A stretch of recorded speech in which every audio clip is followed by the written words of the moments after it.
Welcome to the new episode of All That Jazz. I'm your host, Matyash, and this is my guest with me, Phil. Uh, how do you pronounce it? Lang? Yes. Yeah. Yeah. Okay. Right. And he does theta healing, the quantum biofeedback system, which I was very curious to find out more, and Reiki, which I have experienced many times actually. And my good friend Sherry, our mutual friend Sherry Clemens, recommended Phil. So I'm very grateful that Phil's on the show. So welcome on the show. Thank you. It's good to be here. Okay, so let's. I like the healing stuff. So let's start there as a easy introduction. So how did you get into the healing, the theta healing, and all that you practice now? Well, how did I get into it? Probably because for many years since my early 20s, I was trying to figure myself out. I didn't understand why I felt different from others. And maybe I wasn't. Maybe everybody feels that way at a time. But I was an avid reader. And I was reading all kinds of topics at a time when I just had a lot of questions about everything. I was starting to sort of wake up through the back door, not the front door. I didn't wake up by having angels and guides and spiritual experiences. I kind of woke up by applying what I was seeing in the external world and then asking questions, which at the time was based on my naivete. Uh, that started my own search, and eventually, you go through all the self-help books and how to improve yourself books, human potential books, and you realize the spiritual part in these books is left out. It's missing. But there's this whole Right. dynamic as part of the human being. And eventually, speeding up several years, I ran across people that could teach, or excuse me, that could heal outside of the medical paradigm. And my dad was a doctor. He was a physician. He believed Oh, in really? That's interesting. yeah, drugs and surgery and hospitals and Okay. cutting edge science, right? Right. So here I am kind of intrigued with these stories of yogis or Indian Native Americans who could heal blowing smoke or leaves or herbs and this kind of thing. And I'm like, how is this possible? And my dad would just dismiss it, you know? And so I was very intrigued with, well, if it works, why are you so dismissive? I wanted answers. I couldn't get them by asking people directly. I realized that they're hiding the truth somehow, or they didn't know or didn't care. And I couldn't put aside these other books I was reading that were saying this is how they do it in this country. Here's how they heal in that country. Right. So one of my first spiritual mentors practiced an early form of theta healing before the founder of that modality solidified her method and put it into book form. And she first started to share that with me about almost 20 years ago. Wow. So you're one of And the early adopters of this modality, basically. well, that's when she first told me about it because she herself was starting to lose her own incredible intuitive abilities. And she wanted to give me a tool I could use for myself, for me, Hmm. if she could no longer help me. She was very psychic, very intuitive, and her gift was she could connect with the client's spirit guides that would manifest to her inner vision, and she could also hear them audibly.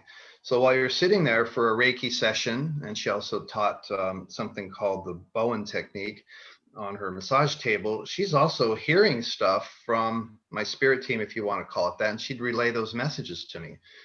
And she was one of the most incredible people I'd ever met. But sometimes her abilities would wane, and she began to teach me things that were to empower myself without needing to drive the 3 hours I would do to go see her. And that Is that the happened to be founder? Sorry, is that the no, founder? Oh, it not this wasn't. It somebody was else. Okay. it was yeah, it was somebody else. But the founder of Theta Healing, her name is Vianna Steibel. Your previous guest has probably already mentioned that name.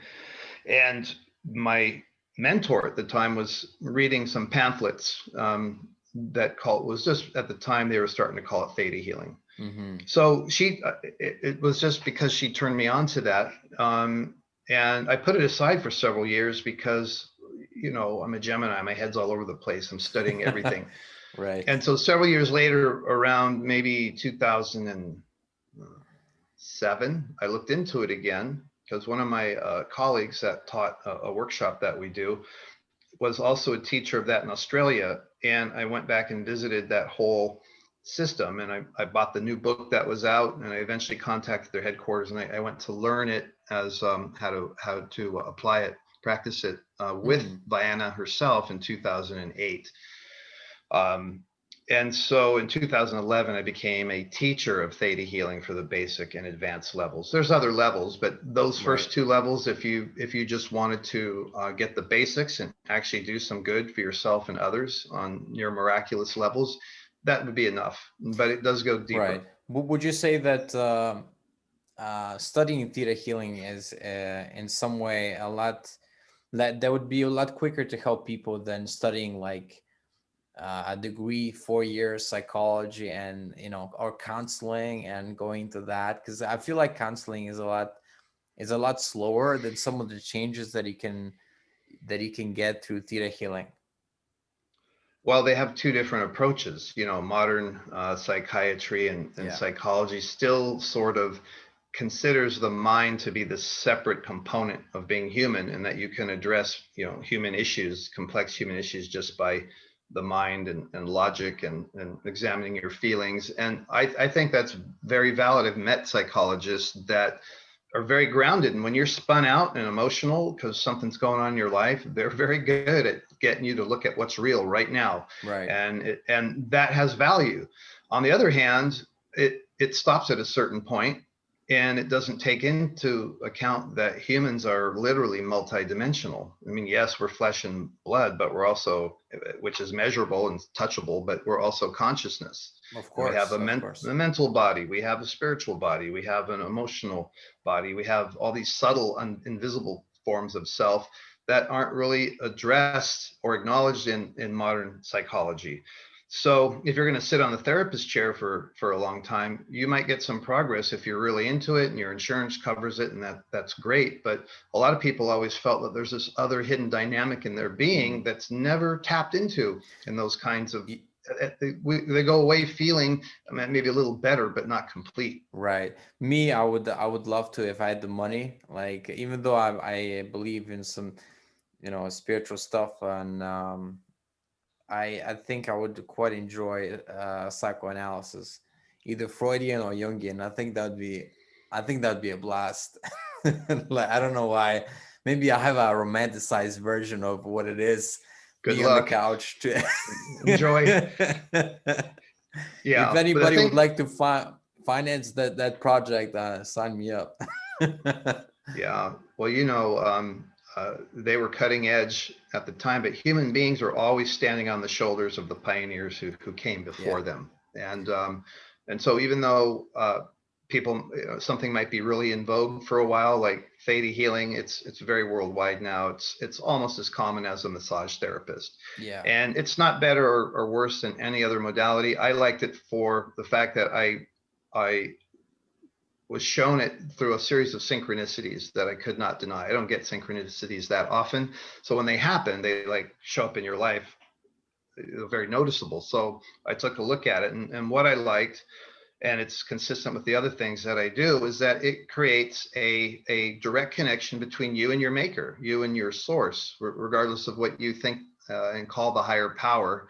Um, that's all theta healing is doing. It's focused thought Right. and prayer in a theta brainwave state, which comes with practice, but that is a brainwave that is synonymous with all kinds of rapid forms of healing, relaxation, and the ability to affect change from your will in the third dimension. So Right. theta healing can be used not just to affect healing in self or others. You could manifest something other than healing, such as a better life situation, a better job, by simply in using your innate creative abilities, which all human beings have. But of course, Right. we were talking earlier, they don't teach that anymore. And theta So, healing gets you right on back to that course. So it can be very rapid and effective. It can also be a bit upsetting because you can't escape your shadow now. You have to face it right. exactly. And when a person's ready to change, a theta healing modality, like many others, can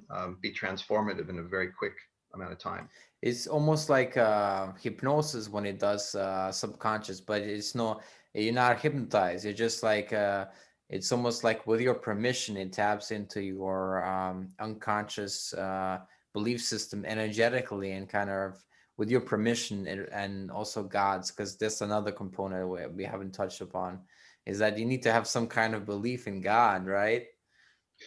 Right, because this is what we're calling on. In fact, Yeah, in theta healing, we never say we are the healer. We're simply saying creator, God, source, Tao, Allah, whatever you call your your highest power. We ask that power, that consciousness to do the healing, but please just allow us to watch so it can be real in our experience. And obviously, if a person, if your client does not believe in a higher power and he sees you or she sees you calling on God or divinity to do a healing, naturally they're not going to really accept that healing because you're calling on something they don't even believe is true. So why should they cooperate consciously or unconsciously with the healing? So that's probably the only contraindication for theta healing, is that the recipient has to have a sincere belief in a higher power. But right. that could be Buddha, that could be nature, So Mother it doesn't Nature. work on a skeptic. If somebody comes in that's very kind of, skeptical, then it probably won't do anything, right? Well, even a skeptic is open to the truth. I think everybody, especially now, I'm sure we'll get into it in the conversation, needs to be somewhat skeptical, but there's a difference between being skeptical and closed minded. Right. But it's true. The more receptive a person is and is ready to change, um, the more the more effective many forms of holistic healing will be, because they're all predicated upon the self responsibility of the client to cooperate in his own healing. So if you're naturally skeptical and you fold your arms and go, show me, um, Yeah. you're already in an attitude that is outside of cooperation with universal consciousness, and the universe will honor your free will to be that way. But when you're sick and tired of being sick and tired, and you've exhausted all your other remedies that you were aware of, oftentimes people come to spirituality or holistic forms of unconventional healing because nothing else has worked, and they Right. often, they do it out of desperation at I the I, end. I see there's a tremendous potential for this in professional sports, because professional sports, aside from acupuncture, I'm not aware that they're using any kind of high end stuff like this, because this could potentially, could you like heal a bone, if if it's God's will, within like moments. Well, the famous story about the founder of Theta Healing, Diana Steibel, that exactly was her story. She instantaneously healed a femur bone that was cancerous. And it was witnessed by her friend, who actually drove her to the hospital and told me over the phone, because that's who I work with, one of Diana's friends, that she saw this with her own eyes and it was absolutely real. And that Wow. story is told in the introduction to the Theta Healing books, because she sort of developed this, on her own, but it was also sort of given to her, so to speak. She's very intuitive, and she's got the so-called downloads and applied them and learned through trial and error over the years to sort of refine the whole system. And like many other healing modalities that are coming in to human consciousness right now, there's really nothing new under the sun. This was practiced in ancient times, but what could be more simple than going into your heart space and calling on the higher power to heal yourself or someone else, and to do it in an absence of doubt while you're in a brainwave state that's very conducive to affecting consciousness and your reality. Because remember, this world is ultimately an illusion, but it's a very powerful illusion projected by the collective subconscious mind. So we are the creator of the world. The world didn't create us. You kind of have to turn your perspective that we've been taught backwards or inside out, so that you realize that you are a creator being and you have a divine right as a spark of the creator to change the game plan, to change your own program, or Right. with the cooperation of a client who's willing, and with your higher power to do that together. And so that's one thing I liked, because it takes out the middleman. You don't have to go to a priest. You don't have to believe in a dogma. It's just very simple between you and source, and your own creative potential. Do you go into a theta brain state? Is that why it's called theta healing? Yeah, yeah, Okay. it is. Years and years and years ago, it was called the Orion technique, but when it began to be more codified, it was more perhaps accurate to call it theta healing, because she found that when you put your mind on the divine or God, the brain waves in your body began to change. Even though you're wide awake, you start to generate more theta. Mm, And a lot of people say, well, that's not possible. You have to be in deep hypnosis to be in theta. And that's possible as well. But it wasn't until she got one of those brainwave machines. What are they? Uh, EEG EEG. machines, where Yeah. they measure the brain waves. And they found that, sure enough, when you put your mind on God and uh, try and connect with the one source, the one law that runs through all things, uh, theta starts being generated along with the normal brain waves that are there. And of course, the more you do something, the more effective it becomes, the deeper those brain waves can go. So it does take practice, and Right. the proof is in the pudding. Anecdotally, every healer in the beginning says, "I can't do this. This is what Jesus did. I can't do this."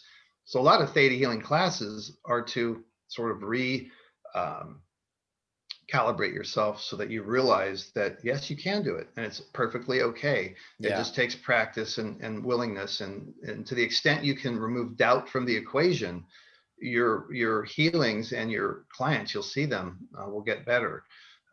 Miraculous instantaneous healings are possible. They're rare only because the person who's receiving the healing has to actually be at a state where they know what healing feels like. They're actually ready to change, and they don't have any internal subconscious blocks that would prevent an instantaneous healing from Right. happening.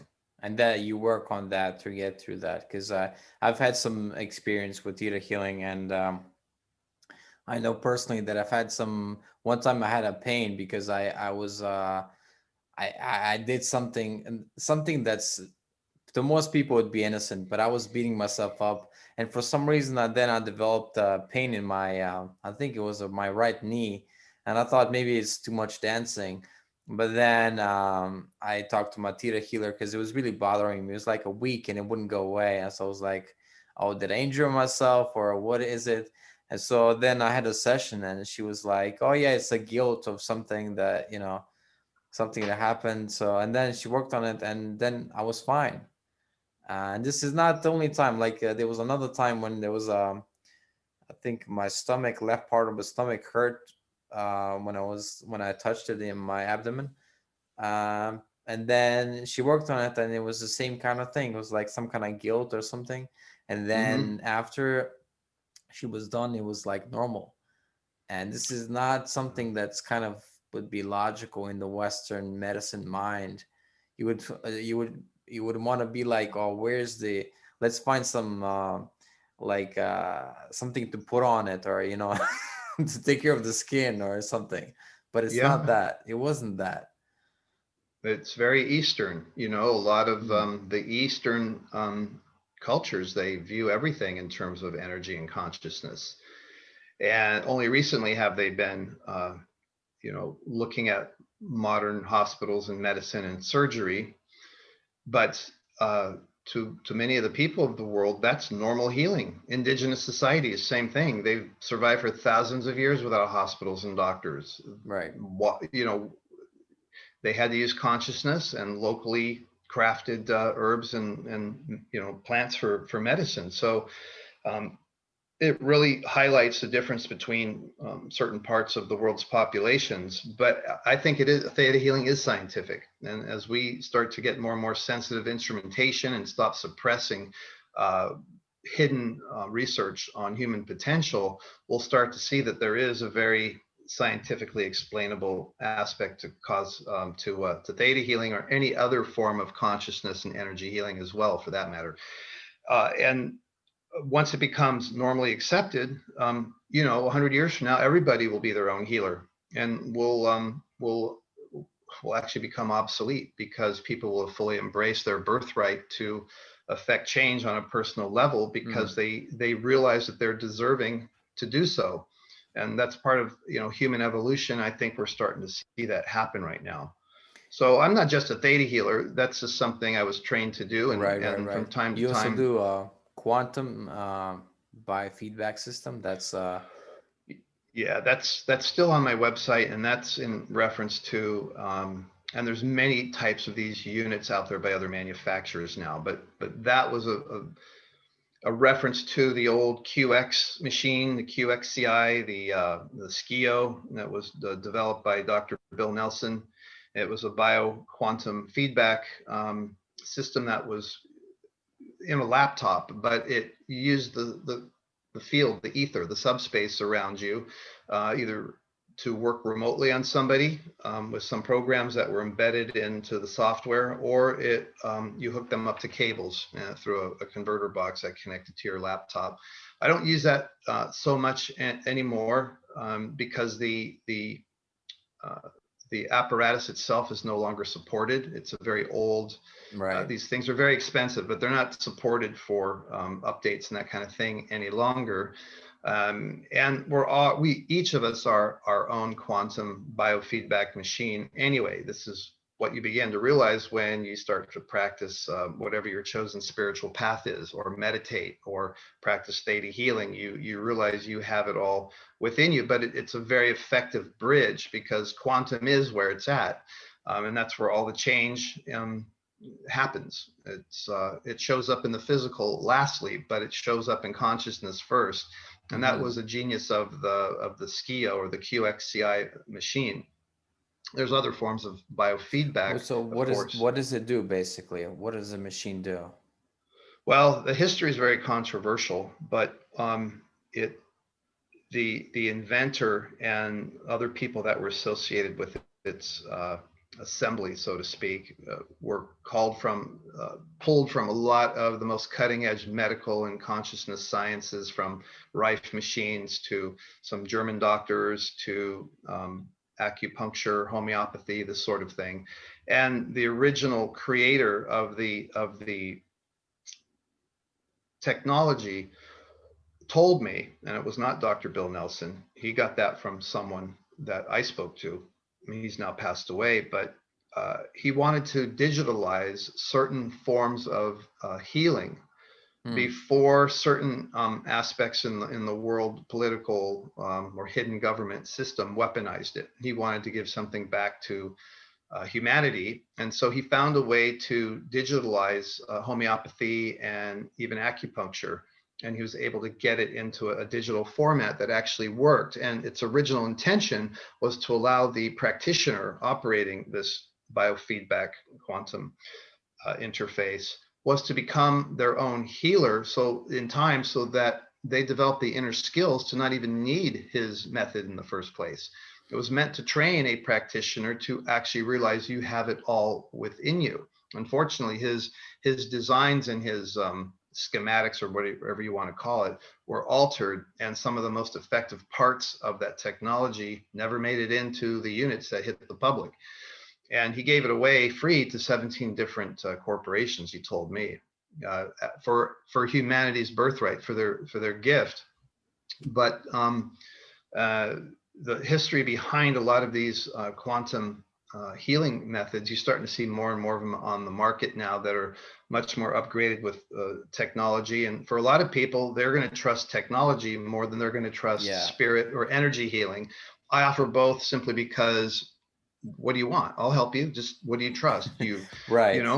It's Now, so like I have if their mind is too limited to accept too skeptical to accept theta healing, then this biofeedback will work. And it seems to me it's kind of like acupuncture, but using electrical frequencies as well, or currents to induce change. Or consciousness in terms of this unit that you saw that on my website. I just haven't taken that down, but I still have it for those who are experienced and know about it. Yeah. I'm doing much more with a handheld device now called a Skinar device, and they're made out of Russia, and they're really good for eliminating pain and inflammation really quick. And It's not too much known in the Western world, like the United States, but it's becoming more so. It's much more common in Eastern Europe and Russia, where these things have been employed at the public health level for a long time. But they're backed with a lot of data, a lot of research, and people who want clinical studies and doctors and hospitals and clinics involved. There's all kinds of research for that. Right. And it's just a handheld unit. It's about the size of a remote control, and you put it directly on the skin over an injury or an affected organ or a meridian, or a painful area. And one of the first things that happens, often within minutes, is reduction in pain and Right. inflammation, which rapidly increases healing. And people that were told by a lot of doctors, well, you have to get used to the pain, or you have to get used to the limp. They come to me because, well, what have they got to lose? They don't want to be on opioids. It has too many devastating side effects. And I originally bought the unit for myself, but what Mm-hmm. happened was people said, well, it work on my plantar fasciitis. Well, it work on my whiplash, my injury, my old injury. And word of mouth, people started coming, and it's really the body that heals itself with biofeedback. You're just telling the brain and nervous system what to do on its own. And once you've sort of trained and re-educated the nervous system on what it needs to do, the body's own intellect and healing wisdom takes over. Right. So Do you have to know where which meridian to go on, or does the machine tell um, you? the machine tells you, in a very crude way, by when you place it on the skin, it will give a numerical readout. And if you place it over, say, a painful area, that numerical readout will be much higher than the surrounding skin. So that tells the operator, me, oh, this is the most important place that this device needs to be placed. So you don't have Mm-hmm. to be a doctor. You don't have to diagnose. These things in this country are approved for home use. You can go buy one. But a lot of doctors who are medically trained, they have the physiology, the anatomy, they know the workings of the body. And so in my case, I had to be self-taught about that because all my training materials are written for a medical professional. So Right. they'll use the medical and Latin terminologies for diseases and placement, because that's its whole language. And it's not hard to do, but I felt I needed to do that so I would be able to help people. But they are available for home use, very simple models, and people can just put it where the ouchie is, and they'll get pain relief just by what the machine tells them is a priority area to work on. Right. You can buy it from online, but I guess it's only from Russia, so it must be expensive, the shipping and everything. Depends. There's like 3 or 4 companies that make them, Mm-hmm. and they have serial numbers that differ by continent. So some are licensed only to sell in, say, Australia, New Zealand. Oh, right. Some are numbered only for release for sale in Europe. And if you want your warranty and all of that kind of thing, you'd want to buy it from an authorized representative, and not online where you don't know where it's coming from. You don't know where, but you could get them. You don't know where it's from and whether a warranty would be honored, that kind of thing. But Right. it's something I do locally here. I live in Southern California at the moment, and people that are in a lot of pain from old broken bones and surgeries and whiplash, this kind of thing. Pain Is, sucks, is and it people, used in professional sports, this yeah, device? yeah, it is more and more in the U.S. Because when you get injured, these athletes are at such a high performance level, they can't afford to be out for 6 weeks for an injury under normal circumstances. If they apply these type of technologies with the Skinar device, it cuts their healing almost in half, healing time, Right. because it puts it on the priority for the body to heal itself. So, but if they used Reiki or Theta healing, it'd be a lot quicker than that, wouldn't That it? would work. That would work too if the athlete is open to Oh, those yeah. levels of healing. It depends on the athlete then.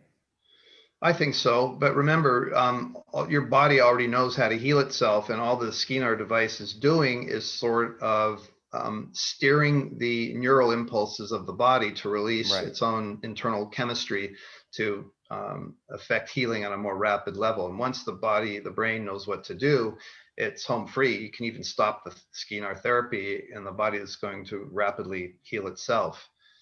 So it's very Hmm. holistic, even though So it's based on science. it's like acupuncture on steroids, basically.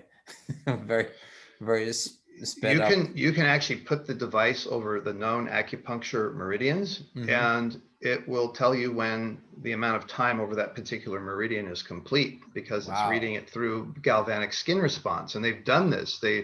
If you have acupuncture background, or sujok therapy background, or acupressure, and you know where the points are in the body, you could put these over a person's acupuncture points, and it'll affect all the whole meridian along the way, and the organs and that sort of thing. And there's a lot of acupuncturists who use skinar devices to augment their therapy.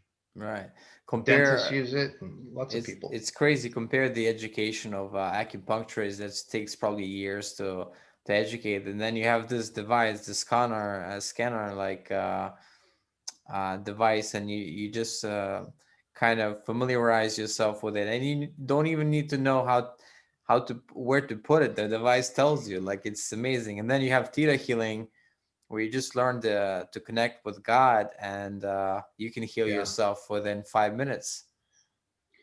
Yes, some people don't trust and don't want technology, because, hey, what are you going to do if you run out of batteries or you forget your device? Well, Yeah. we are a self-contained unit of consciousness. We're a spark of the divine, and one of the ways I think we're developing as a human race is to remember that. Right. And I think the human being of 200 years from now will be entirely different from the person we are today. We've I been hope dumbed so. down. Yeah, me too. I think I think we're both in agreement that we're now at like a crucial time, in a way, in mankind, because there's a lot of things coming to a head. Not just Trump becoming president, which I thought when he came in, I wrote a post on Facebook that I thought it was gonna be the beginning of the end of political correctness. I didn't realize though that things are gonna get worse before they get better. But now I keep saying that because I feel it's true. Sometimes it seems like when there's an evolution, that there's always brings a revolution. Certain people want to revolt in the opposite direction, or they want to. It's very conflicting because the negative forces want to stay in power. So okay, so what do you think it's happened? Let's just say the past 4 years. What's happening primarily in the United States? Well, I think what we're seeing, to sort of tie it together with the holistic and spiritual talk we just had about healing, is Mhm. that we're seeing a transformation in collective human consciousness in the external world. You open your eyes, you turn on the TV, you see all these dramas going on, the politics and that sort of thing. But we have to remember that what we're seeing in the external world is a reflection that of what's happening inside each of us. Right. So when I see, turmoil and this kind of thing going on out in the supposed reality of the external world, it's it's it's validation to me that collectively humanity is starting to question their own long held beliefs. They're starting to do their inner work, and you're starting to see old paradigms of lying and corruption and this sort of thing starting to fall as people wake up and start to question, well, what's really going on? And so Right. that's one of the blessings that's going to come out of any divisiveness that's happening in any country's political process. But certainly, this election of Trump 4 years ago was unexpected for the U.S. and so you've seen this huge backlash against this president, which has been, you've never seen that against a president before. But then, how did he get elected? People say, well, he fixed the election. The Russians put him in, and they tried several times to get him impeached, Yeah. and they couldn't do it. How come? He was The, guilty as hell, everyone said. So Well, the how? sad thing is, the sad thing is, I think if they had the votes, he would be out now, and that's kind of divine protection in a way that they didn't have the votes, because it didn't matter if it was true or not. They wouldn't get everybody, including Romney. They voted against him, and I don't know. It just I don't even want to talk about it too much. It starts.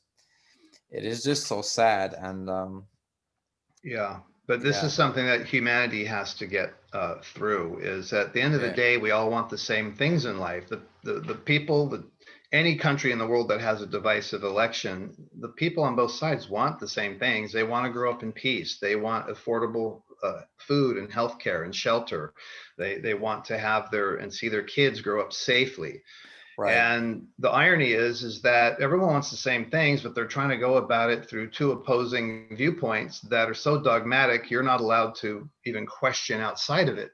Right. And But one uses more force than the other. One uses, I see constantly, I saw the other day the debate between Kamala Harris and Pence, and certain things Kamala Harris would not say. She would not say, I would not, I'm not gonna, pack the court, and which means add more Supreme Court justices to make it more liberal, which is actually against the Constitution, because the more liberal the judge is, the more free for all the interpretation there is, and the more uh, judges like Clarence Thomas, the more they stick to the original interpretation of the Constitution. So it seems like they're going against probably the best constitution in the world, and not many people understand that. And but okay, let me backtrack a bit, because a lot of people, I've spoken to so many people that do not equate spirituality with liking Trump. Like, there's some people, for some reason, that they have instinctive gut dislike of the man, and I get it. Like, he's brash and he's all that, but and also of Republicans, but I think that's the media programming as well. But be that as it may, I think to focus on the spirituality and politics. I think people sometimes mix the two, because to say everything's love is one level, but then as far as what is political truth is another level. So how do you reconcile these two levels, basically? well, for me, I started doing my own research about what the hell is going on in the world about 25 years ago. And that's been a pretty lonely journey because you come to your own conclusions outside of pretty much anyone else's help. And you don't really realize um, how different you've made yourself become until you try and have these conversations with people who literally don't even know what you're talking about. Yeah. But that's where I went off the trail a long time ago, trying to just figure out basic answers of what is this world, why is there war, who am I, why am I here. It was does God exist. It was little questions like that started me on this years and years journey of reading. And even that wasn't enough, because I hadn't adopted yet a spiritual practice, and until I It's did. essential. It's essential, right? The spiritual practice. Well, yeah, because after your physical body is left behind, there's still the spirit you that's left. What did you do to develop it?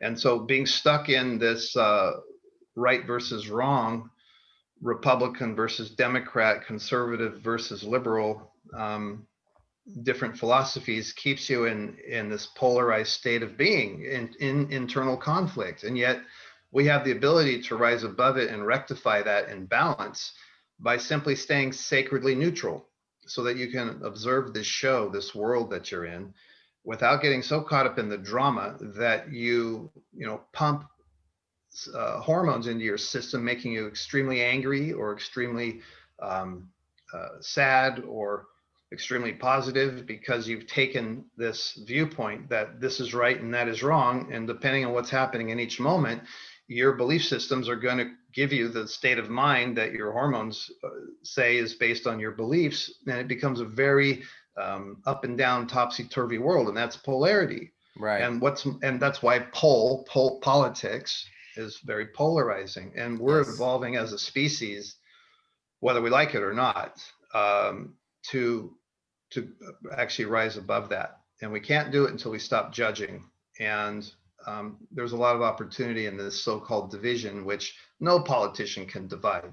It's a choice each person makes when they watch the TV set. If they can't see that the media companies are trying to divide, everyone else is being who they are. I never heard Trump or any other leader say, divide yourselves, hate your neighbor. You're right, and anything I say is right, and everyone else is wrong. But the media implies it. They're the ones that are actually dividing and conquering people. But if you Well, don't look at things with a critical eye, you're not going to realize how subtle that programming is. but I've heard some politicians like AOC, Alexandria Ocasio-Cortez, like saying, "We'll not go to brunch. This is not business as usual." And some other politicians, I forget who, maybe there's who's the there's Feinstein, and who's the other senator from California? You don't know right now. Anyway, she was saying, if you see these people that get in their faces and all that, that seems like incitement for, like, at least screaming. I don't know. It just, and it's bad enough when it comes from the media, but then when it comes from the trusted politicians, that makes it even more heartbreaking to me. Because Well, you're saying essentially, they are wrong, and they deserve to hear your voice, and the way they hear your voice is you come at that, and you scream in their face, basically. And it's become that way many years ago in US politics. And this is why I think Europeans, they look on in horror at a debate that is not how it would ever be conducted at, say, Oxford or some of the, it would be very polite, and it would be strictly based on logic and the facts, and maybe a little bit of wit and manipulation of the crowd that always sort of tends to sway debates a little bit. But American politics is just something else. I mean, yeah. it's just something else. But when you look at the stakes involved and how anything that is corrupt in this world is somehow centered in the United States, depending on who wins power, there's going to be a lot of people out of power and a lot of new people who are vicious who want to get into power. And Right. here's the big thing, though. Governments were created by people to serve their own needs. And what's happened is governments across the world that were created by the common man and woman take on a life of their own and start dictating terms to the people. Government's supposed to serve people. Yeah. People are not supposed to serve government. And this is what's happened. And people have forgotten that basically, and this is the case for most countries, but in the US, it's become a subject of topic for a lot of people that want to see change, is that we have given all our power over to government. Yeah. And when they put down their authority, we just, oh, yes, yes, and there's nothing we can do about it. I But saw that there is. there's in US, there 2.1 million federal employees. Mhm. That's bigger than the country I'm in, Slovenia. It's population of 2 million, and the United States, you have a population of 320, let's say. But out of that, 2 million people work for the federal government. That's not counting the state or the local governments. Right. There's 2 million people working for the government. I don't know if that in itself is a bit mind-boggling to me. It means that the government is a huge machine, and it's infiltrated all of society. But also, a lot of people don't realize that America is not a country; it's a corporation.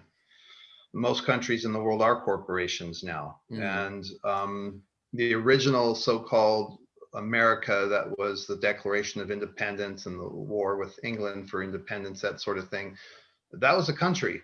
But in 1871, there was an act passed in Congress that established the United States of America, the corporation. And that's still today listed on Dun and Bradstreet. It is a for-profit corporation. And like any other for-profit corporation, it's listed on the financial law that in this country we call it Dun and Bradstreet, but you can look it up. And this is like the credit rating for all of the corporations that operate in the United States. You can see their Mm. credit worthiness. And many people don't realize the states are incorporated the same way. They're on Dun and Bradstreet. The police departments, the sheriff departments, everything is a corporation. And Are you talking about bonds and stuff like? Is that why U.S. has bonds? Like you can buy bonds of the United States Treasury or something, and then you can get the money back, or well, bonds is a way that many corporations use to raise money and then they pay it back with interest. A lot of countries do that, but right, if you trace back the history of corporations, where does it go back to? It goes back to the City of London. Well, where did they get it from? They got that charter from the Vatican. So now you're back to the spirituality aspect of things. And when you really analyze what's happening in the external world, you realize that we have been manipulated through semantics of law and banking since the beginning to control people. mm, And this is what I think is going to be restructured in the relatively near future for humanity, because you can't free the people until you end the slavery, which was hidden in plain sight. And part of being a spiritual sovereign is ending any kind of slavery, and debt equals slavery. And in the modern world, the international banking system operates on debt and servicing of debt, which right, basically right, means servicing slavery. And so there is no freedom. There are people that are afraid of their government and the laws around them that keep us um, enslaved, and we don't even realize it. It's been so normal for us that it's no longer a question. It's just how you get ahead in life. right. Is you That's what I always thought was weird. That almost every country in the world acquires debt. The government goes into debt every year. And I saw one time I saw Warren Buffett, and he said he proposed a solution that if the government spends U.S. government spends more than 3% or goes into debt more than 3% of GDP, that all the politicians would be ineligible for the next election. I'd probably say I'd probably write the law like in the next 10 years or 20 years, because I think that because I yeah. think that'd be better, because all the president, like the president and everybody, vice president, senators, House of Representatives, everybody just out, except the judges. I think. you know. Well, that is rumored to be true, and someone I know in the military at a very high level has basically assured that the house cleaning that happens in United States politics and bureaucracy is going to be so huge that they're going to have to hold special elections in order to fill the vacancies that will occur by people stepping down or being outright arrested for various forms of corruption, sedition, Wow. treason. Okay. And they're going to have to hold special elections so that they can fill necessary seats in government to continue operating the country. But that's Hmm. not going to come until at least Trump's second term. Um, Wow.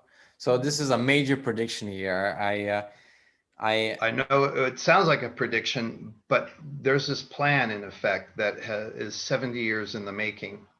And I don't know if they'll ever go public with that, but there have been forces within the United States military and intelligence levels since the end of World War One, when the Cold War was heating up, that was seeing where all of the world corruption and in the United States corruption was going, and they had to operate in secrecy until the time was right. And the first time they tried to take back the country to a more organic constitution that the country was founded upon was John F. Kennedy. I And knew we you were saw what gonna say happened. that. I knew you were gonna say that. Yeah, good, good. So that didn't come out so well, did it? So they had to go underground again. Okay, And then the so and then the next president that okay, they okay, thought they could work through was uh-huh. Reagan, and he almost got assassinated. Right, but So okay, so you're saying that, do you think that Reagan was so you don't think he was just a madman wanting to be famous? You think it was maybe a secret government plot maybe to get Reagan? Is that what you're implying? well, sure. I guess I am, because if you read some of the modern alternative history and some of the whistleblowers who have come out over the years, and of course the mainstream media isn't going to talk about this, but Right. um, most people believe now that George H.W. Bush, the vice president, who was former head of the CIA, tried to silence Reagan and become president himself because Reagan was voting and initiating, not voting, but initiating programs and legislation and asking the Congress to honor certain bills to be passed that were counter to what George Bush and the CIA wanted. And when he basically kept going off trail and doing his own thing, he was attempted to be eliminated, which is Right.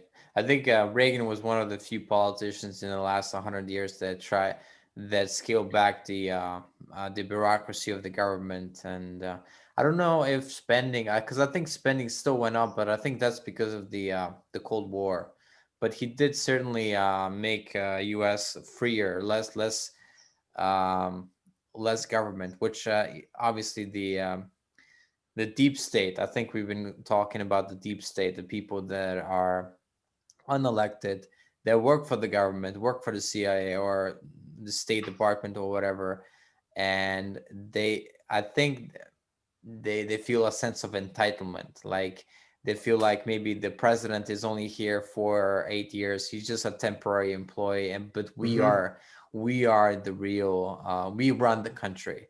And I think that kind of arrogance that's counter to what America has been founded on. And I think Trump is really stepping on their toes in some ways. And wow, it's gonna be an interesting election, really. Well, you know, a lot of the world loves to hate America Yes. because there's lots of reasons why, but the usual reason is, well, they're all ugly Americans. You can't go to dinner without Americans being brash and bragging and making noise, and that's just being a bad ambassador. But a lot of Americans really aren't that way. But that's the stereotype, and that's what sticks. And Trump fits the stereotype that everyone loves to hate. But when you think about it, it takes a crazy, uh, uh, well, okay, maybe he's not crazy, but it takes a very eccentric and strong willed individual, a big ego, to actually take on a bureaucracy that has been entrenched for decades upon decades upon decades. And it's just you alone and the backing of your own military that already says, we've got you. Hmm. And then it takes even more gumption to allow the rule of law to dictate the speed of this transformation than being a tyrant who just steps in and starts making up things. And this is what the Right. media keeps saying that Trump is. But it's unfolded so slowly, and he's gotten very little done. He's actually gotten quite a bit done in 4 years with all the flack he's gotten. But uh, he's had to take constant attack, political attacks, 4 impeachment attempts, several assassination attempts, which I've been told. Really? But you're Wow. not going to. Again, I have someone that is Okay, in. so let's talk about that. So you mentioned him several times. So this is a person that, because I'm still on the fence about this theory about the QAnon, or whatever Mhm. it is called. It's a theory that some of my friends on Facebook is subscribed to, and I am unsure myself. So for the audience that's unfamiliar with this theory, uh, can you introduce what it is basically? I'll try. Okay. But the person I know who happens to be in the military is not a direct part of anything Okay. called Q. Yeah. Yeah. But and I'll try and explain, I guess, Q in a nutshell. But his value to me has been being able to decipher the headlines that you see in the world press, because the press will say or imply one thing when in fact there's something else going on behind the scenes at diplomatic levels, and that's what he knows. And he's been able to explain what is really going on behind the scenes and why it needs to happen in certain ways and why the media is spinning it a certain way and who owns the media. And again, it's information warfare that humans are being dealt with right now. And the only way to get around it is to go into your heart and discern your own truth, but engage enough critical reasoning skills to follow logic. I mean, God gave us a mind, so use it. Don't throw it in the Right. garbage heap and go, no, no, it's all light and love. Let's be in the heart and let emotions follow us and tell us what to do. That's how you can get in Before I trouble. forget, I remember distinctly a moment about a year ago where Trump said we're gonna go out of Iraq, and everybody Mhm. believed him, like we're gonna go out, and then apparently the terrorists went up. They were like unaware, blissfully trusted the media, but the army was still there. I don't know if that was when the leader of ISIS got killed, but I believe it's around that time. And I've never seen a politician on a big stage play the terrorist with the media so much. I have never seen that in my life. And I think he plays the media to such a high degree, even though the media hate him, but sometimes he uses them for his advantage. Yeah, he does. And that's why Yeah, the media hates him, and why a lot of people who have always believed their favorite news anchor, what we call them here in the United States, their right. news personalities, that's why they hate the president, because their trusted media personality can't be wrong, right? But yet Right. we're finding out that that the media is not all it claimed it ever was. They're a very subtle propaganda arm. And there's, if people do their own research, they don't have to believe me. Don't believe anything I'm saying today. Just do your own research. That's what I did, and I had to come to some very uncomfortable truths about a lot of things. And it's been a wild ride, because it all steered me towards a more and more and deeper spiritual awakening. But it came through the back door. It came by using logic and looking at the the external world, seeing that there's something not right here. But all the dots began to connect to very ancient levels where spirituality, mysticism, and direct perception of divine truth was central to this big game that's playing out between light and dark forces on the Mm, world right now. And we're just seeing it externalized in politics and wars and things that happen in the physical, but their core, their source is really happening at a spiritual level. And people have to think really outside their own box, outside the earth box, into the exopolitical box. But in terms of your question about the whole Q thing, I can't mm-hmm. really call it a theory, because a theory is something that's still being debated as to whether it exists or is true. You can go on to the website where this QAnon personality or group posts and see that it's quite real. And so there goes the theory part. But what I think the media is Where referring does he to, post? Reddit, or is it 4chan or something? it used to be 4chan, and that got infiltrated. So it hit the Q, whatever Q is, began to post on 8chan. That got infiltrated. And then it went dark for about a year ago, for several weeks. Remember, while they were trying to get up a new server that kept the original format of anonymity for all the Mm-hmm. posters. And it eventually came out in a new website called 8kun.top. That's the number 8, kun.top. It's a Mm-hmm. very difficult message image board to navigate, so only people with autistic genius types would go to such a website. But that's where all the drops are, that this mysterious Q is putting this information that's very cryptically worded, and it's often worded as simply questions, and you don't know the answer. The only way you're going to know the answer is to try and answer the question yourself, which is going to compel you to go do your own research. And that Right. has been the genius of this whole Q phenomena, because as people got fed up and confused and started to do their own research, they found they were actually being pointed to areas in the public domain that were not classified, where people could employ their own logic and critical thinking skills to see, wait a minute, there's something not right here. And of course, that gets a human being to solve the puzzle, right?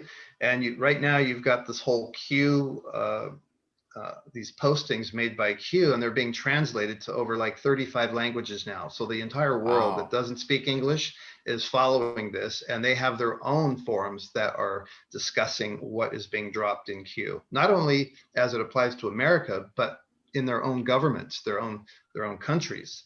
So this Right. has gone beyond grassroots America, but you're not being told that by the mainstream media, because they're the ones that are going to pay the biggest price. Because if you've been following this whole Q phenomena, one of the frequent drops of information that Q has asked the public to take a look at, if they dare, is the connection between the media and deeply embedded deep state people in high levels of government, where they are seeding information in both ways to try and steer America. Conversation. Yeah, See- yeah. Yeah. And so a lot of them have been implied by Q to be basically guilty of planning Treason. the overthrow. Well, treason's hard to. Sedition might be a little easier to prove in a court of law, but essentially, yeah, they're very unpatriotic, and we're working with elements in the old deep state bureaucracy that President Trump has been trying to sweep Right. out. And it's going to come out very soon, because just this week, the president said he's declassifying all documents with no redactions for anything related to the Russia hoax, um, and also anything to do with the Hillary Clinton emails. Remember, she said she lost 30,000 emails that they wanted Yeah. in the last election. They don't exist. I got rid of them. They no longer exist. Well, guess what? They exist. And Trump had them all along. And she's been Really? avoiding. Yes, Wow. when Q says we have everything, my friend in the military says, Phil, we literally have everything. Wow. Everything. There's nothing we Wait, don't have. but I thought she deleted everything. They bleached it and all. Like that was a story. Even Trump said it in 16. In like bleach, they use bleach. But Yeah, in it's other words, yes, but nothing that goes out in cyberspace is ever truly lost. hmm. Okay. Also, if she was being monitored, I don't know if she was, but if she was being monitored, don't you think there was capabilities to intercept her emails anyway before they were deleted? Right. Also, you remember the sex pervert Anthony Weiner Yes. in New York?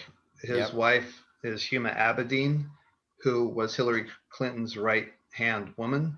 And on her computer, which was also the same files were found on the husband, there were all her emails there, 650,000 of them. So those are in the hands of the FBI, and Comey, the head of the FBI at the time, tried to suppress them before the election so it wouldn't get out.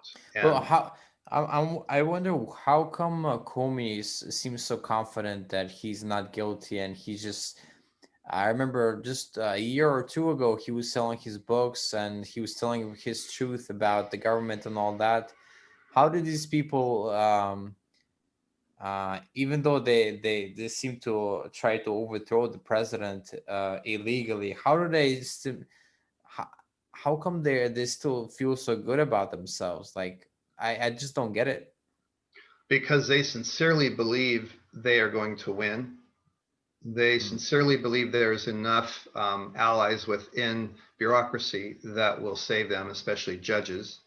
right. Um, I've even been told that because they are inherently so sociopathic and evil, lying is very easy for them, and they can look you straight in the eye and act very confident as a way of maintaining public appearances, and thus keeping all your the public behind you as well.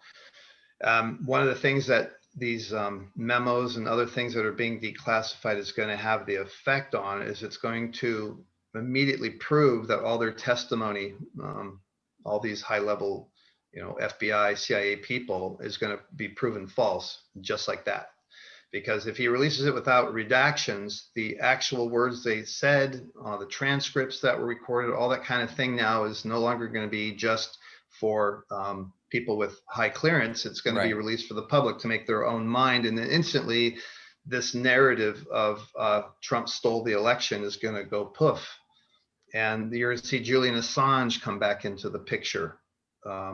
And once he says where he got the damaging emails of Clinton and Podesta, which went quiet right before the last election, they say it was Russia hacking that did it. And he's going to say, no, someone within the Democratic Party gave me the files right off their own servers. And he gave them to me and paid the price by being killed. So when that comes out, people are going to say, well, what about this Russian dossier that proved that Trump was sleeping with hookers and pissing on the same hotel bed that Obama stayed in? All this Right. tawdry stuff, it was all made up. But there's a lot of people right now who don't see that because it's not being reported. I don't blame them. Right Well, now, Trump looks like a maniac. But when all this stuff comes out, people are going to have to choose and follow their heart when right. it comes And to he was election also time. wiretapped. Like, I remember beginning in 2017, I thought he was maybe exaggerating when he says he was wiretapped.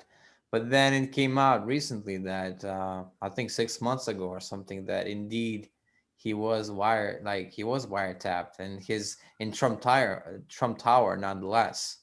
Not only that, but they wiretapped the Oval Office, which is, remember, after he got elected, they renovated uh, the whole area where he conducts business as president, and they found sophisticated listening systems there as well. Wow, that is enough for treason right there. Like, I don't know. Yeah, well, I mean, it's illegal to spy without a court order, and this is why they got the court order, the FISA applications that said Trump is he's Oh dangerous yeah. to national security. We need the court to allow us to surveil him, and the declassification of documents soon is going to show that Comey and the CIA and a lot of other higher ups literally lied, knowingly lied to a FISA court judge to get him to sign off on the surveillance warrant. And Hmm. when it's found that they committed fraud upon the court, and when other things come out that show they talked about how to get Trump out of office, it's you contrast that with what they said on all the news shows and their testimony in front of Congress. They're going to look like 100-degree liars. And And their the books, pub, huh? their And their books. books, yeah. Again, trying to control the narrative. So when you look at this Q thing, you don't see. Also, I've been following it because I was curious. I love a good puzzle ever since this Q first started coming out, and I've been following it very closely. And I've never seen any uh, go be violent, go hate people, um, go be violent. And the news keeps saying that these are very violent anti-extremists that hate. Right. Now, it's an anonymous board, so if a jerk wants to go on the board and appear to be Q friendly while posting porn or anti-Semitic or violence against liberals type of things, the whole world can then point to the board and say, see, the Q supporters are advocating violence. But it's an anonymous board. You have to learn how to discern who the shills are and who's actually there trying to uncover um, some deeply disturbing facts that for Americans, when this actually comes out, and I think it'll be sometime after he's inaugurated in next year, that So it's going to be hard for a lot of Americans that are very proud of their country to swallow when they see how deep the corruption and for how long it has been. Whether you hate Trump or not, you're there, that his enemies were still doing things that are unprecedented in American history. And other things are going to come out too that are going to just shock there's going to force a spiritual awakening in people because they are not going to have they're not going to be able to make sense of what their mind and the reality is. They're going to have to recalibrate their entire view of the reality, their world, and their belief systems, and try and keep their stuff together because they still have to go to work and raise their families. what do you think about the COVID situation? Do you think it sped up this spiritual awakening? Because I've heard a lot of stories that people they were home. Obviously, when the COVID thing started, a lot of people were just home. And I've heard one story, and I'm sure if I heard one story in public, there's probably thousands like this. That this woman was just at home and she saw on Facebook or YouTube somewhere a Trump speech, and she decided just to listen to it. And then she hit the reality of Trump and portrayed in the media, and Trump, what his words are actually. And she's like, "Oh, Trump is not actually that bad, you know. It's just that." And then she started to research, and then that's the end of that. That now she's a Trump supporter, you know, basically. And that happens much Uh, more than we realize, you know, much more. well, whether it's COVID or Russia hoax or election fraud or whatever the controversy is that the media puts out there, if you're an average person, and I'm mainly speaking here about Americans because it's our election, you're going to be so confused after a couple of days of not knowing who to believe. You're going to just say, screw it. I have a few minutes. I'm going to go do my own research. And what happens with most people, not everyone, but most people, is if they read something that really gets stuck in their throat, like, what? Who can write that? That's BS. How can that possibly be true? And this man's a doctor or an expert or a politician. No, now they're angry and curious, and they're going to go do their own research. And what happens is they inadvertently go down a rabbit hole. They Yeah. had no idea how deep it was. And they start going, but wait, if that's true, then this is false. And they start researching over there, and then they get new questions and they type that into their search engine, and they're often running, but they believe it because they did their own research and no one had to get in their face and say, you're wrong, you're evil, you're wearing a mask, you're not wearing a mask. People are starting, they've taken the lemon in this situation, this very ugly election year lemon, and they're turning it into their own lemonade, and it starts off bitter, but it gets sweeter as people start to realize that they have been sold a very crafty narrative that was meant only to last as long as the election, to get him voted out of office and the old power structure reinstated. Hmm. So, I want to yeah. ask you about one person. I don't know if you, outside of the deep state and the media, there's one person that's probably the biggest Grinch in U.S. politics, and that's of course George Soros. I was wondering if there's any connection between Soros and the deep state, or does he just funnel money towards the media companies and so forth? Well, that depends on who you speak to. Right. Some say yes, and others will say no. From what I've been able to be told by people in a position to know, he is a philanthropist for traditionally leftist or socialist causes, and he's got Mm-hmm. the billions to do it. And so if you analyze who owns many of these nonprofit, non-governmental organizations, you'll see that his name or his foundations or various companies that he has founded are, so his name is often not directly there, but a little research will show that he's always behind a lot of these things. Mm-hmm. And uh, and he's been in the alternative media for several years as someone to look at. And uh, he he's one of those that is going to be held accountable, and Oh, people oh, is around he? him. Yeah. Well, Oh if he yeah. survives, I think he's like 80. He must be like 87 or 88. Like he's really old. Well, when people find out the real ugly truth about their world, and it's not just American politics, but who's been running the world behind the scenes in all the countries, they're going to be rightfully so angry that they're going to demand justice, because to have been fooled culturally for so many generations, to suddenly find out to the extent to which humanity was enslaved, processed, utilized, farmed, harvested, used for their energy, used for their money, used for their labor. They're going to be so angry, given all the strife and pain and suffering and death and the wars that the world has had to endure.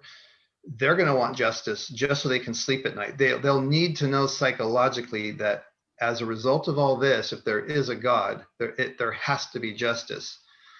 And that's different than revenge and wanting to Right. get even. But they need to see that there is enough stability left in the world that people who engage purposely, knowingly in pure evil are going to be held accountable, first on an earth plane level, and then afterwards the maker can do what he's going to do or she's going to do. Are you People are going to talking need to see that. are you talking about the deep state in every country? Or are you talking about like Yeah. the other stuff, the pedophilia rings and all that? All of it, all of it. So most people That don't see. That's one of the big criticisms of the whole Q thing, is that they're advocating that that Trump is a maniac, saying, and Q is a crazy, saying that the world is secretly run by U.S. politicians that are pedophilia people and traffic children. And it sounds absurd, right? Because you look at the well-dressed politician who's been your representative for 10 or 20 years, right. uh, and they're scoffing at this. And of course, where's the evidence? But the evidence exists, and I'll just tell you, there there supposedly is very high level conversations going on in the government about how much to tell the American people. It's going to break here first, and they have to be careful because Americans are, fairly sensitive people. They're not used to seeing and hearing violence or hearing utter atrocity committed under their own soil. When that breaks, it's going to have a huge effect on people's psyche, the American psyche. But anything that gets released here is going to instantly be around the world anyway. So it's Right. going to cause some head scratching and shock around the world. And how much to do without causing the nation to go into shock, where they can't get out of bed, won't go to work, they go into depression. Some people, I mean, look at COVID. People spent so much time at home, lost their jobs. Suicides have gone through the roof because they just can't Yeah. handle that. Yeah. How are you going to explain to them the level of corruption and evil? I'm sorry, you have to call it something, and for Yeah. lack of words, we'll Evil call it is evil. right. When they see that, their public appearance was, hey, I'm representing you, I'm your congressman, your senator, your politician, but behind the scenes they were doing things that we would consider sick, and that it all exists as proof, not evidence, but case closed proof with Right. video, You're talking audio, about testimony. Pizzagate.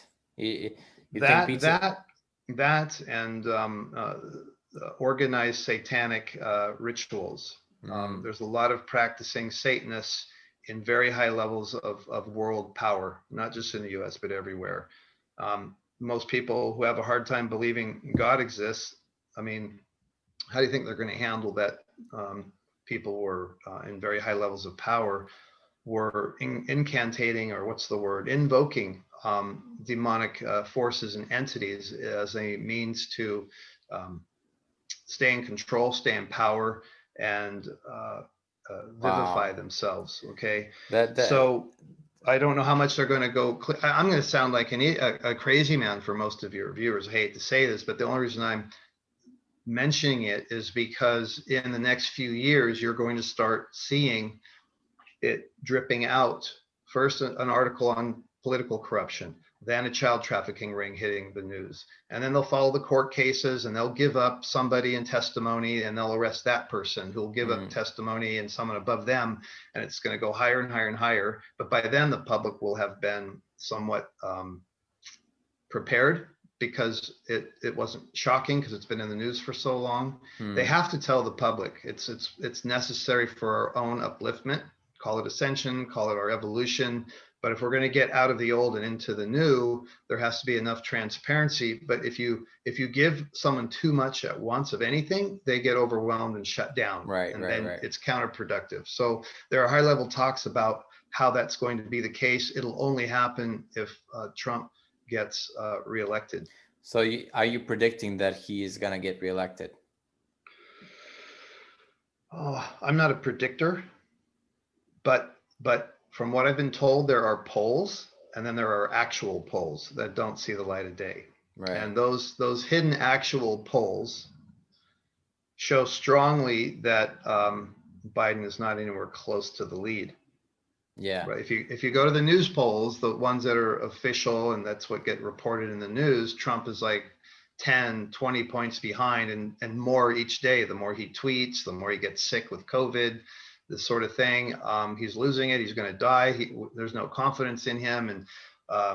And look how strong Biden is. Look how feisty he was in the debate. Look how feisty Kamala Harris was. These are our only options. Well, it's obvious we have to go the Biden Harris ticket. This is what they're trying to do. But from what I've been told, there are actual polls that never see the light of day, that are not conducted by news organizations, that show that there is a silent majority in the United States that believes or thinks along the lines of President Trump and what they've seen him accomplish, not what his rhetoric has Yeah. been. They look at his campaign promises in 2016, and then they do their own research and they see, wait, he did pass that legislation.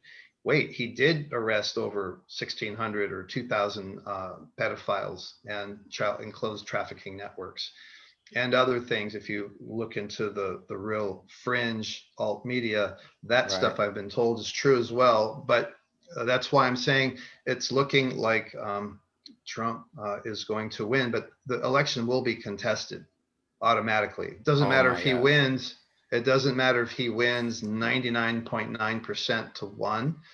The media will call it for Biden I and don't expect. think I don't think that's the case. I think if it's a close one, yes, but if it's I think it's gonna be like a landslide where he gets like 40 states, and that's kind of hard to contest. Like, um, It's easy to contest if there's so many mail-in ballots that are being found in dumpsters and are found blank and weren't reported on time oh because yeah, of people are afraid of COVID. This is going to create the delay, the settlement in the courts, which is why they're having the this new nomination of the Supreme Court justice to replace Ruth Bader Ginsburg. Why that's so important. They don't want the majority on the court to be pro-Trump because they'll think, well, there's no bias. They're just going to vote Trump in. And we have the same thing as the 2004 election with Al Gore and Bush, right. where the courts decided it. Was And it the Supreme so, Court? I thought it was the court in so Florida. well, that there was all kinds of courts that were Right. involved, Okay. but and then it went to the highest court for closure, but whatever. It was all optics. It was all BS. And so you're the media has not been cleaned up, obviously, so they can't say Trump won the presidency. They're going to have to say he's lost. He's a spoiled orange man, bad. He's a bully, and he won't leave the White House because our cameras are parked in front of the White House now for a concession speech, and he's not coming to the podium. He won't leave the office. This is going to create a lot of civil unrest, and I think they're I'm more optimistic than you. I think if it's a landslide, then I don't just, I see it. know, be optimistic. I'm Okay. holding out. I'm holding out the same as you, that is the best case scenario that happens. Right. But I'm sharing with you what has been told to me by people in a place to know what the opposition has planned in the event of. Whether they're successful in getting off the ground, who knows? Mm. I'm just simply saying that they're not going to go easy into that good night like good losers. And if the public can't question the validity, can't question the accuracy of the elections, which has never been a problem in America before, no one's going to know who actually won. And that's the whole idea of creating confusion. Wow. So This what a mess. it's going to be, it could be very well a mess. But I was told at the end of the day, President Trump would be in office for another 4 years. So that's a prediction. We can totally revisit it after the election matter is Right. settled, if you'd like. You know, Sure. And you said a phrase, people with the place to know or something, and it reminded me of a documentary that I watched on Amazon just a few days ago, where there was people like high up in CIA wanted to know about aliens, and this and this kind of I guess also another government official that was working in a dark like nobody really knew that they existed said you don't have the right to know, and again that phrase, you don't have the right to know. So what do you think is that what's happening within the government, that these different institutions develop a life of its own, and they're like, no, you have no right to know. yeah, and that's an attitude, and of belief, and from what my understanding is the bureaucracy in the United States, and it's probably this way around the world too, I don't know, is so huge that the left hand doesn't know what the right hand is Oh doing. And yeah. each little segment, each little pod or agency keeps their intel to themselves, and they don't share it with the others because it's competitive and they're all vying for power. Right. So you have all these non-governmental people, what you call the deep state, that are there for a career, and presidents come and go. Why should they know? That's why you have classification levels that are even higher than the president. And Reagan was famous for saying it. He said, I tried to find out the truth, and they said, Mr. President, you're not, Authorized. you don't have the classification level to know. And What? so What? yes, This that's is all in the public domain. You can look it up. But the idea that the president is not the top dog in the United States, that there is a hidden power structure that has been in place for a long time that is ruthless and will cause any president who gets too close to the truth to be taken care of, like Kennedy and like Reagan almost was. That's kind of scary. mm, And a lot of people feel that was back to the days of the OSS and the CIA. And this is one thing that Trump, I believe, is trying to clean up because it's so responsible for so much mayhem around the world because it operates on its own. It's rogue. So I forget what I was. So the whole ET thing, they're contacting people, just average everyday people now. what do you mean, I've the met people. ETs Yeah, or they're not just going to land and say, take me to your leaders. They're already bypassing governments that are trying to suppress everything. And you've had guests on your show, like Sherry, who, firsthand contact interdimensionally or through meditation or whatever. hmm. They're being, and lots of people have stories like this. It's not really a matter of do they exist, but The thing is though, right, go you're ahead. not going to have the media come out and say, oh, they exist, because now you're going to throw all the churches in upheaval and all the people's belief systems are going to be turned upside down immediately. That's shocking. But I have been told that sometime in the second term, if Trump is elected, he's going to be disclosing the existence of off-planet uh, life. Wow, you made In a the lot of beginning, predictions. Wow. So um, within the next year or so, like the I'm not deep predicting. state. I'm simply saying this is what I was told. I'm not Okay. saying it's going to happen or that it's even true, but the person that I happen to know is in the military and would be in a place to know. And he doesn't tell me as much as I want. It's too close to national security, and I'm just a civilian. But it's already an open secret in the military that UFOs exist. In fact, you can see some briefings on YouTube right now of some rather low-level military instructors lecturing to a bunch of new, very low-ranking soldiers about Mm, the history of ET contact in the U.S. It's right on YouTube. And you've got a lot of ex-military people around the world, including the U.S., that are also have done press conferences saying, we know it's real. The Navy now, the U.S. Navy is releasing formerly classified video of very strange um, flying objects that were caught on their radar lock, going at high rates of speed right over the surface of the ocean and other mm, things. So what the heck, why are they doing that? They're getting, I believe, the public ready to realize that there is either A, anti-gravity technology, or to question who is piloting them. And that was one reason right. why President Trump announced the sixth branch of the military called Space Force. Because Mm, we have things up there and we can't hide it for much longer. So we might as well say, hey, we got items up there. And well, how do they propel themselves? There's no gasoline and air up there to fly your airplanes. And so they're going to have to start a process where they get the public used to the fact of suppressed technologies and right. cures. That's what I saw in that documentary. That it made the claim, which I find highly out there, but they made the claim that actually the government uh, knows about this technology, the infinite and like the 0 point energy or whatever, and it knows how to fly these crafts, and so it made the case that some of the alien abductions were actually the government abducting their own people, which, wow, this is, I don't know, man. It just, Yeah, I've heard that. And right, it's once you understand how deep this all goes, it actually starts sounding more plausible than little gray men who come from another galaxy just to kidnap humans and take some sperm samples, which I also think it also exists. But others have said you can induce false memories in people. So when they wake right. up and recall them, they're going to say it was little gray aliens when in fact it was It's um, hypnosis. hypnosis or government personnel that Right. was masquerading as aliens so they would sound crazy if they went public. And that's what happened. Um, so Okay. I don't know if they'll ever come out with that kind of stuff, but I think it's coming.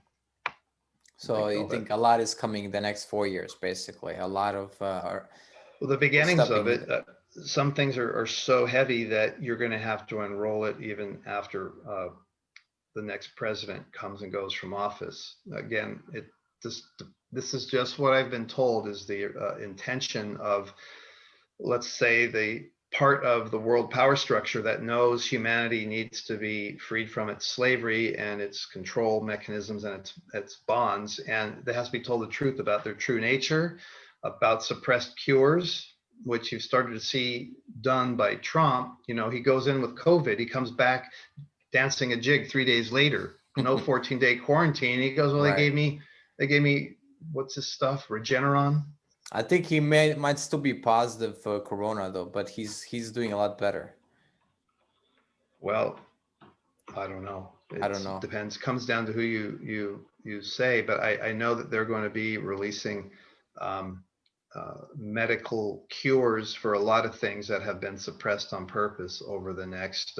I'd love, I'd love to know how accurate these so-called predictions you're talking about are by coming back in a few months to see where we were right or wrong. Yeah. But because I don't want to see a violent transition from the old way of being to the new way of being, but we're dealing with a huge opportunity in human consciousness here, and there's a danger in being caught up in the sideshow, the circus show of politics and propaganda that comes on the TV screen and the internet, that we really have to go into our hearts and discern what our truth is and question everything, including me, but also include the TV set and why we believe what we believe. Because I'm at a point now where, after researching my whole life, I'm questioning my answers.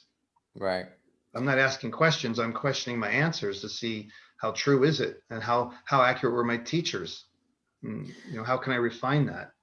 So, Phil, I want to kind of close on a positive note. So, what would you advise be to people that are maybe because of COVID, or they're struggling, or they're questioning, they're starting to question maybe what they believe in and things like that.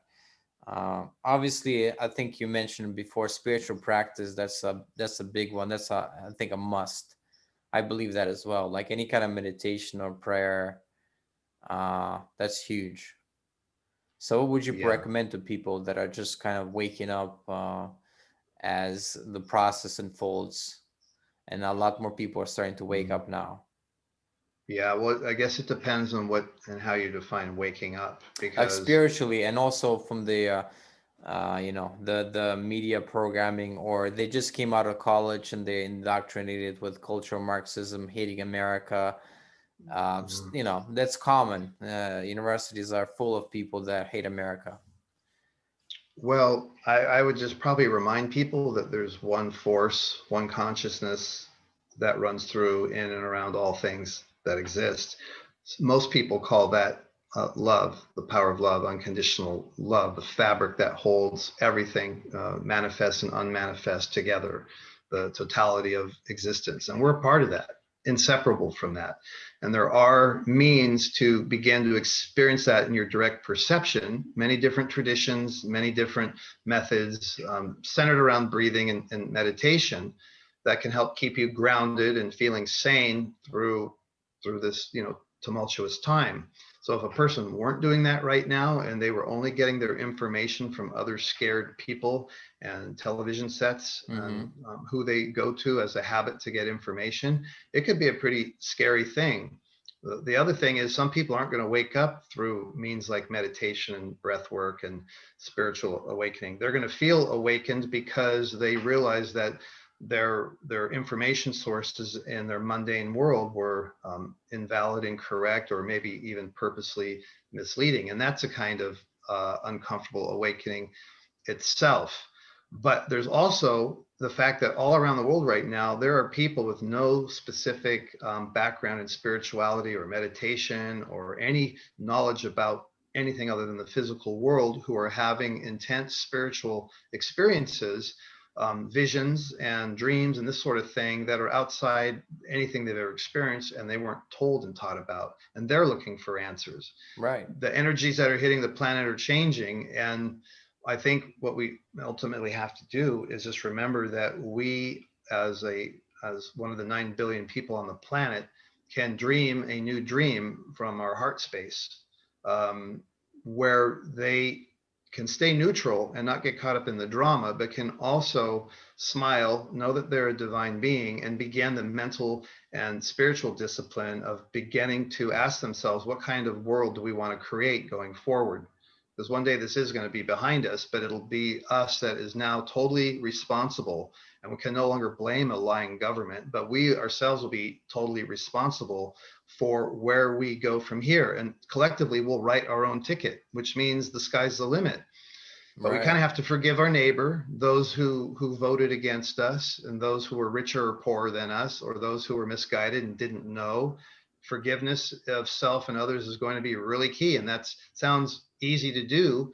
The concept is simple, but when you actually do it, there's a lot of tears and wailing and gnashing of teeth, because waking up and going into the beingness of who you actually are, it can be a tough thing when you're letting go of things you've been attached to, especially closely held belief systems or Oh yeah. cultural indoctrination. So, people are going to have to find their own self-motivation to do that. And that's why I don't push anything I teach. And I teach a lot of different workshops. We didn't get into that today, but people will find something that they resonate with and they begin the process. And it's not always something you'll stay with. You'll grow and outgrow teachers and methods as you find what works for you. And it's Mm-hmm. something we're all going to have to do going forward, because this is just the beginning, I think, of some things that are going to affect people, but it's a great opportunity and it's necessary. In order to build the new, you've got to break down the old. And Right. Right. that destruction cycle that's going on right now, that's making everybody feel that the world is falling apart, I see as part of the greater pattern that is going to uh, create a new world that will be beneficial for everybody. Right. I always would recommend the Letting Go book by Dr. Hawkins, and also something that's free you can find online. It's Course in Miracles workbook. I think that's a really good one. But let's okay. We didn't mention your, besides you teaching theta healing, what other workshops do you teach?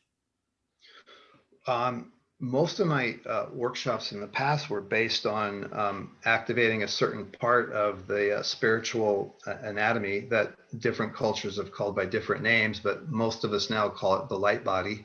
Mm-hmm. The Egyptians and the Hebrews called it the Merkaba. So I've taught a workshop that is based on understanding what that lost aspect of ourselves is, because we Mm-hmm. all have that, and under certain conditions tied to the breath and the opening of the heart, this electromagnetic field that's around the body will activate and actually spin, and it is based on certain geometric ratios that are found throughout creation.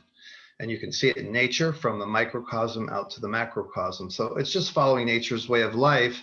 But this is essentially the other 99% of you that you didn't know existed, because it's non-physical. Like And it the is the aura, activating your whole aura or something. well, Your it's even heart. beyond that. It's an Okay. electromagnetic geometric field that that actually counter rotates, just like Okay. nature counter rotates. And it is a vehicle. And that's what it means in Hebrew. It means vehicle or chariot that takes one's body, mind, and consciousness from one octave of dimension to another.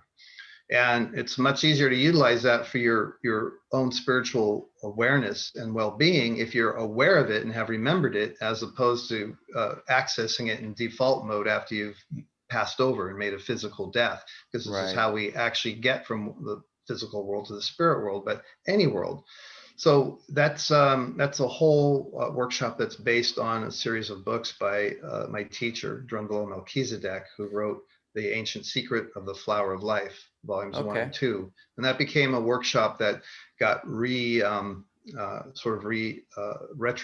in 2010, 2011. And so there's many of us around the world who teach this workshop in a 4 or 5 day format, where through experiential exercises, we learn to sense and feel subtle energy and reconnect our ego to our spirit, so that we're not in eternal conflict with each other. And we learn to create from a heart Wow. space, not a mental dualistic space.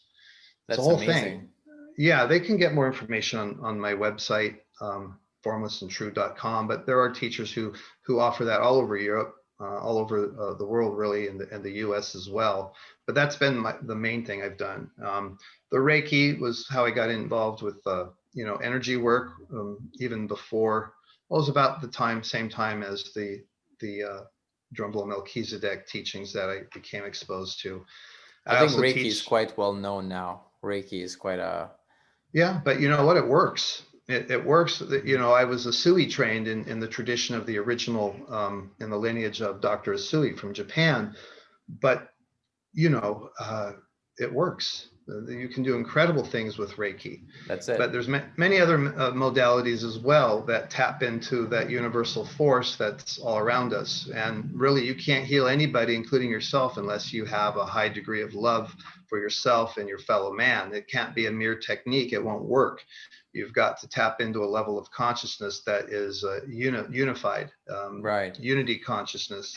And this is what ultimately all the workshops that I've taught are compelling people to look at and start developing within themselves, because that's where humanity is headed. And we have to get out of the duality game and get into the heart game, so that we all start cooperating and loving each other and dreaming the new dream from our dreams and imagery that come from the core of our being, which is tied directly to source, rather than trying to do so from techniques in the mind, because that brain is polarized. You got Right. left and right hemispheres, logic and intuition, and they're always fighting each other, aren't they?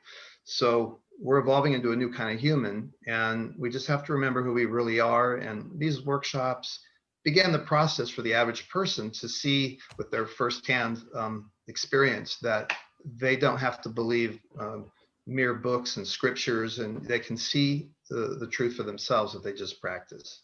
Yeah, If that's that the makes most sense. powerful thing. Yeah, that when you experience it, and also on a theoretical level, I've read we talked before about power versus force before the podcast, and that book says that when somebody starts to calibrate or vibrate at a higher energy field, that counterbalances a lot of people that are in a negative energy field. So as you go higher, you're actually helping the world, remain positive and not destroy itself, so that's the positive message. You don't have to go out and protest. Just go meditate and go forgive your neighbor, forgive your brother, or things like Yeah. that. You raise your vibe, you increase your field of influence. The Taoists called that teaching presence, that just by being in the presence of someone highly evolved, or at least a higher frequency than you're at, you sort of entrain to that person, and you raise your vibe too, because Mm, it's a much more powerful force than some of the lower negative emotions. And so if enough people just did that, you'd raise the frequency enough that it would create, that 100th monkey effect, where it starts its own critical mass and a cellular cascade, and whoosh, humanity's off. And we're starting to see that now. And this is why there's been such suppression on the awakening of the human race, by keeping us dumbed down on all levels. If we continue to see the old institutions that we've formerly trusted continue to break down, and we start to access directly, without fear of going to hell, our true divine nature, you're going to see that process accelerate many manifold. And that's why you, other people putting out these ideas for people to consider, do their own research, and maybe take the step into just learning how to control your breath. Very simple. You control your breath, you control your mind. If people are feeling scared and anxious right now, they'll notice that they're breathing very rapid and high in the chest. But if you just sat there and go, oh, I'm feeling anxious, I think I'll breathe slow and deep. You control your breath, you control your mind. And this is a very good time for people to stay grounded through all the propaganda and the misinformation that's out there. Just sort of stay calm and realize at the end of all of this, we are going to get through it. And Yes. that's the good thing. And you have a direct personal ability to do so by your willingness, not you, but the audience, to Right. choose to think outside the box and realize that you have a say in your own development. Right. We are more powerful than we know. It's just discovering it. So I Yeah, think that is a yeah, good message to end. I think this sure. might be the longest podcast I've done so far. Wow. All right. I want to thank you, Phil Lang, for being on the podcast and sharing your knowledge and wisdom with the audience. And thank you so much for watching and listening. And thank you, Phil, for being on the podcast. Well, thanks for having me on. I appreciate it. I hope everyone got something out of it, and I appreciate being invited on. Thank you.